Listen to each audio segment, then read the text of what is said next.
Pa vidite ovde mi ima, kad bi krenuli sad od početka, od 46. godine pa na vamo, A možda i ranije, možda i još od stradanja cara Lazara. Došao je komunizam ovde koji vlada nečastivim merama i tako dalje. I ovaj narod još uvijek to pamti i plaši se svega toga.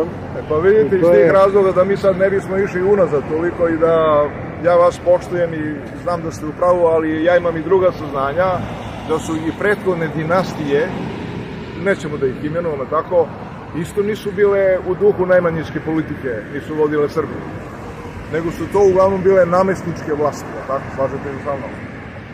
Mi sada šta imamo na delu? Mi sada imamo na delu da je naša Srbija, kako da kaže, jedno siroče, no niko ne štiti. Da li se vi slažete samo? Svi gledaju samo svoj interes.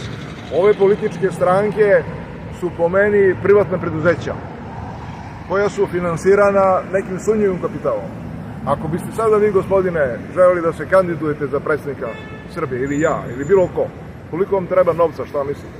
Vidite, pa upravo o tome sam i rekao, apsolutizam, nekad ste mogli da se kandidujete, da skupite 20 glasova za to i da predate u Skupštinu ili, odnosno, da predate u Republičku izbornu komisiju. Da, to je tehničko pitanje, ali ja govorim ono materijalno. Znači, vi bez financija ne možete ništa da raditi. Da, ali je napravljen takav sistem da bi ti koji su na vlasti zadržali svoju vlast, koji su oteli. Ali po kom osnovu oni imaju to moralno pravo tog apsolutizma, kako ga vi nazivate?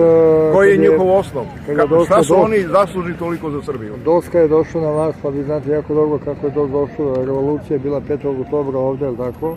Pa dobro, da li je revolucija ili nije, ali ja mislim da je ovo uzurpiranje zakonjačenja. Normalno. Kao divlji zapad.